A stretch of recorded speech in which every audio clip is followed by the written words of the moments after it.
Chapter 10. The Hermit of the Southern March. After they'd ridden for several hours down the valley, it widened out and they could see what was ahead of them.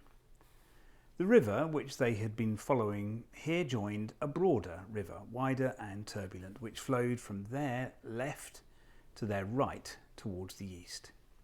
Beyond this new river, a delightful country rose gently in low hills, ridge beyond ridge, to the northern mountains themselves.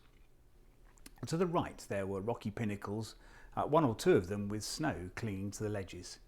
To the left, pine-clad slopes, frowning cliffs, narrow gorges and blue peaks stretched away as far as the eye could reach. He could no longer make out Mount Pyre. Straight ahead of the mountain range sank to a wooded saddle, which of course must be the pass from Archenland into Narnia. The north, the green north, neighed Bree, and certainly the lower hills looked greener and fresher than anything that Aravis and Shasta, with their southern-bred eyes, had ever imagined. Spirits rose as they clattered down to the water's meet of the two rivers. The eastern flowing river, which was pouring from the higher mountains at the western end of the range, was far too swift and too broken with rapids for them to think of swimming it, but after some casting about up and down the bank, they found a shallow place enough to wade. The roar and clatter of water, the great swirl against the horses' fetlocks, the cool stirring air and the darting dragonflies filled Shasta with a strange excitement. "Friends, we are in Archenland," said Bree proudly as he splashed and churned his way out onto the northern bank. "I think that the river we've just crossed is called the Winding Arrow." "I hope we're in time," murmured Hwin. Then they began going up, slowly and zigzagging a good deal, for the hills were steep. It was all open, park-like country with no roads or houses in sight. Scattered trees, never thick enough to be a forest, were everywhere. Shasta, who'd lived all his life in an almost treeless grassland, had never seen so many or so many kinds. If you'd been there, you would have probably have known, he didn't, that he was seeing oaks and beeches, silver birches, rowans and sweet chestnuts. Rabbits scattered away in every direction as they advanced, and presently they saw a whole herd of fallow deer making off among the trees. "Isn't this simply glorious?" said Aravis. At the first ridge, Shasta turned in the saddle and looked back. There was no sign of Tashbaan. The desert, unbroken except by the narrow green crack which they'd travelled down, spread to the horizon. "Hello," he said. "What's that?" "What's what?" said Bree, turning round, and Hwin and Aravis did the same. "That," said Shasta, pointing. "It looks like smoke. Is it a fire?" "Sandstorm, I should say," said Bree. "Not much wind to raise it," said Aravis. "Oh!" exclaimed Hwin. "Look! There are things flashing in it. Look, they're helmets and armour. It's moving this way." "By Tash," said Aravis, "it's the army. It's Rabadash." "Of course it is," said Hwin. "That's just what I was afraid of. Quick, we must get to Anvard before it." And without another word, she whisked round and began galloping north. Bree tossed his head and did the same. "Come on, Bree, come on!" yelled Aravis over her shoulder. The race was very gruelling for the horses. As they topped each ridge, they found another valley and another ridge beyond it. And although they knew they were going in more or less the right direction, no one knew how far it was to Anvard. From the top of the second ridge, Shasta looked back again.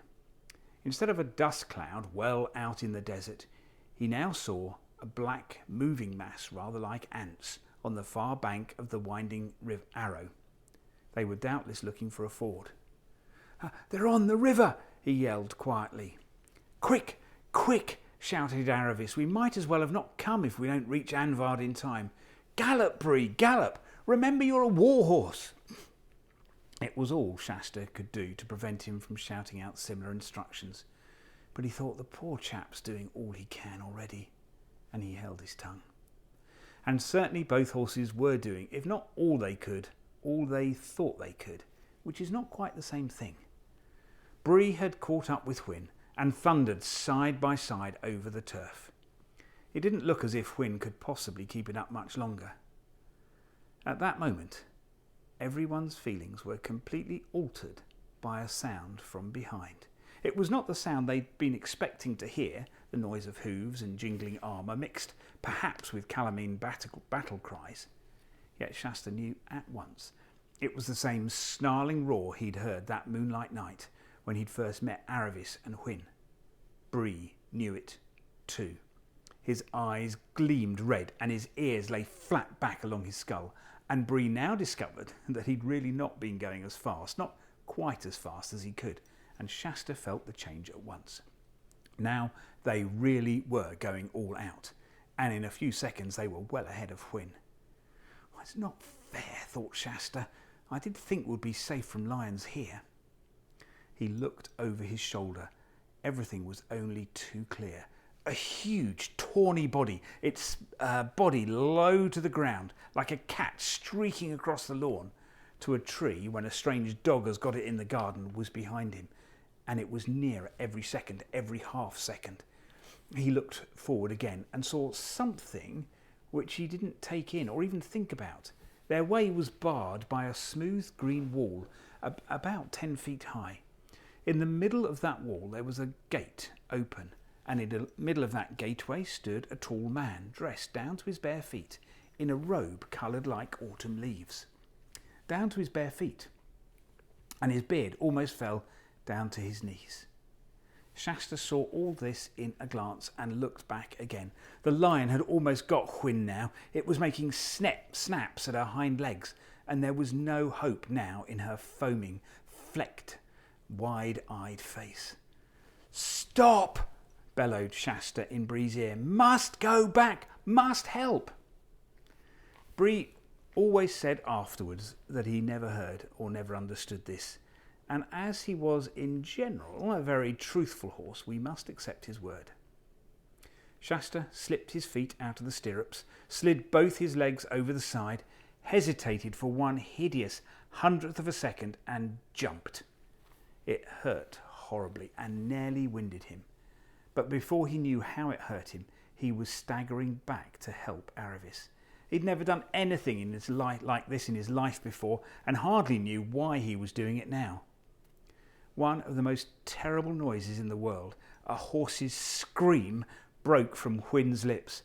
Aravis was stooping low over Whin's neck and seemed to be trying to draw her sword. And now all three, Aravis, Whin and the lion, were almost on top of Shasta. Before they reached him, the lion rose on its hind legs, larger than you would have believed a lion could be, and jabbed at Aravis with its right paw. Shasta could see all the terrible claws extended. Aravis screamed and reeled in the saddle. The lion was tearing her shoulders. Shasta, half mad with horror, managed to lurch towards the brute. He had no weapon, not a stone or a stick, and he shouted out idiotically at the lion, as you would at a dog, "Go home! Go home!" For a fraction of a second he was staring right into its wide open, raging mouth. Then, to his utter astonishment, the lion, still on its hind legs, checked itself suddenly, turned head over heels, picked itself up and rushed away. Shasta didn't suppose that it had gone for good. He turned and raced for the gate in the green wall, which now for the first time he remembered seeing. Whin, stumbling and nearly fainting, was just entering the gate. Aravis kept her seat, but her back was covered with blood. "Come in, my daughter, come in," the robed, bearded man was saying, and then, "Come in, my son," as Shasta panted up to him. He heard the gate closed behind him, and the bearded stranger was already helping Aravis off his horse. They were in a wide and perfectly circular enclosure, protected by a high wall of green turf. A pool of perfectly still water, so full that the water was almost exactly level with the ground, lay before him. At one end of the pool, completely overshadowing it with its branches, there grew the hugest and most beautiful tree that Shasta had ever seen. And beyond the pool was a little low house of stone, roofed with deep and ancient thatch. There was a sound of bleating, and over on the far side of the enclosure there were some goats. The level ground was completely covered with the finest grass. Are you, panted Shasta, are you King Lune of Archenland? The old man shook his head. No, he replied in a quiet voice. I am the hermit of the Southern March. And now, my son, waste no time on questions, but obey. This damsel is wounded. Your horses are spent. Rabadash is, at this moment, finding a ford over the winding Arrow. If you run now, without a moment's rest, you will still be in time to warn King Lune. Shasta's heart fainted at these words, for he felt he had no strength left, and he writhed inside at what seemed to be the cruelty and unfairness of the demand. He had not yet learned that if you do one good deed, your reward usually is to be sent to do another and harder and better one. But all he said out loud was, "Where is the king?" The hermit turned and pointed with his staff. "Look," he said, "there is another gate, right opposite to the one you entered in. Open it and go straight ahead, always straight ahead, over level, over steep, over smooth and over rough, over dry and over wet. I know by my art that you will find King Lune straight ahead, but run, run, always run." Shasta nodded his head and ran to the northern gate and disappeared beyond it. Then the hermit took Aravis, whom he'd all this time been supporting with his left arm, and half led and half carried her into the house, and after a long time he came out again. "Now, cousins," he said to the horses, "it's your turn." Without waiting for an answer, and indeed they were too exhausted to speak, he took the bridles and saddles off both of them. Then he rubbed them both down, so well that a groom in a king's stable could not have done it better. "There, cousins," he said, "dismiss it all from your minds and be comforted.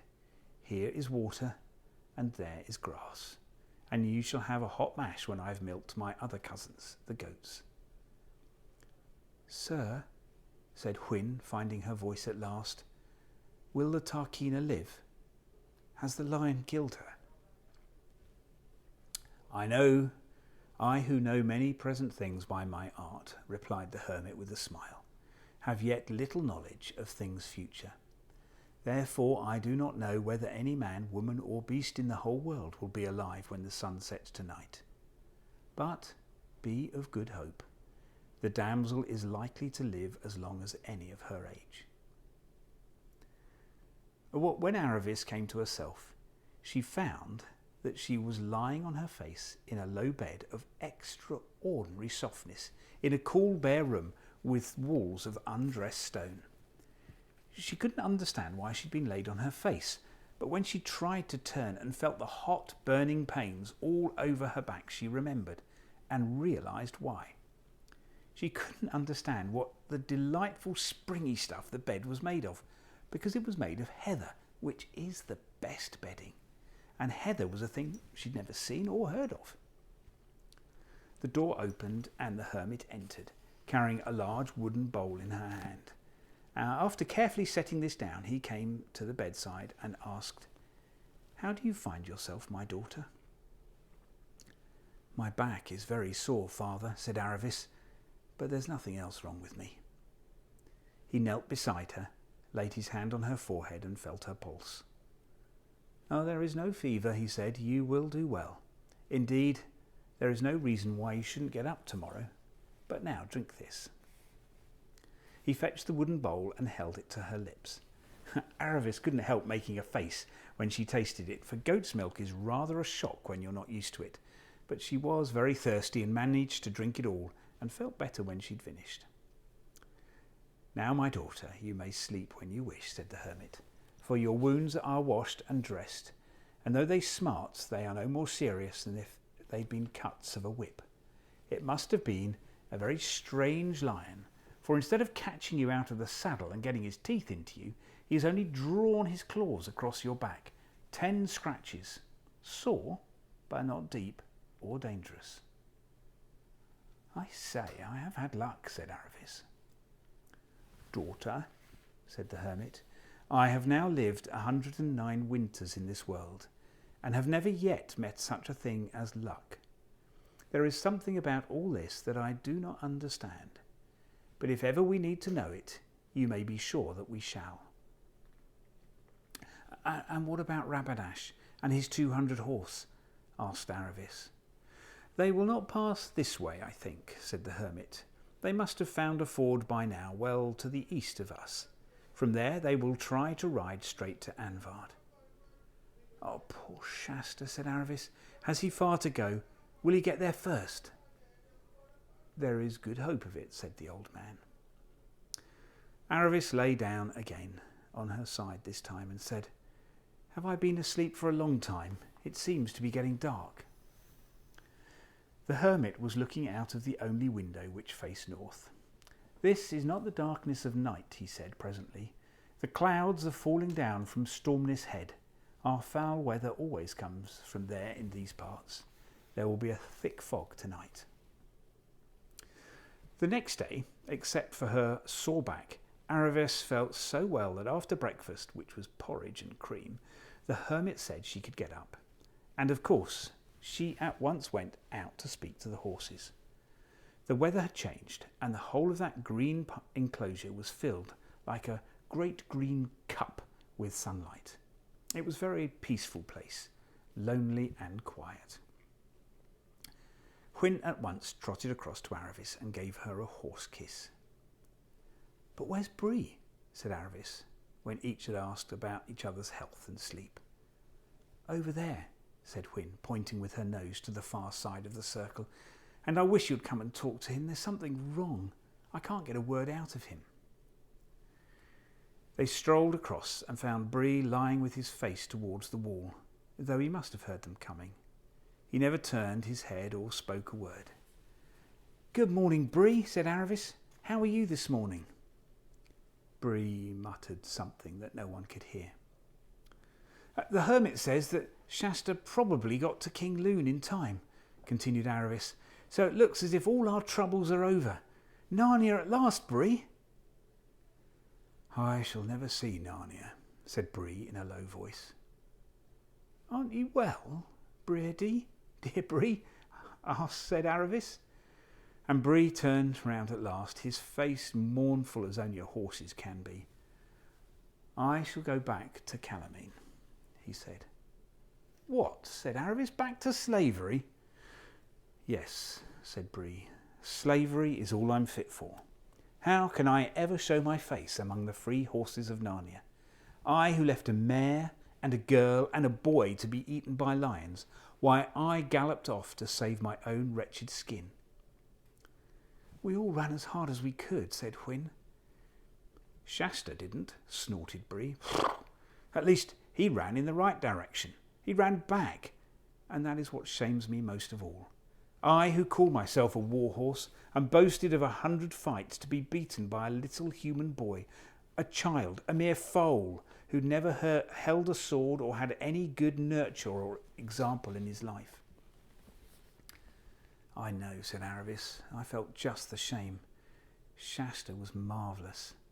I'm just as bad as you, Bree. I've been snubbing him and looking down on him ever since we met us. And now he turns out to be the best of us all. But I think it would be better to stay and say we're sorry than go back to Calamine. It's all very well for you, said Bree. You haven't disgraced yourself. But I've lost everything. And my good horse, said the hermit, who had approached them unnoticed because his bare feet made so little noise on that sweet dewy grass. My good horse, you've lost nothing but your self-conceit. No, no, cousin, don't put back your ears and shake your mane at me. If you're really as humbled as you sounded a minute ago, you must learn to listen to sense. You're not quite the great horse you've come to think, from living among poor dumb horses. Of course you were braver and cleverer than them. You could hardly help being that. It doesn't follow that you'll be anyone very special in Narnia. But as long as you know you're nobody special, you'll be a very decent sort of horse on the whole, and taking one thing with another. And now, if you and my other four-footed cousin will come round to the kitchen door, we'll see about the other half of that mash.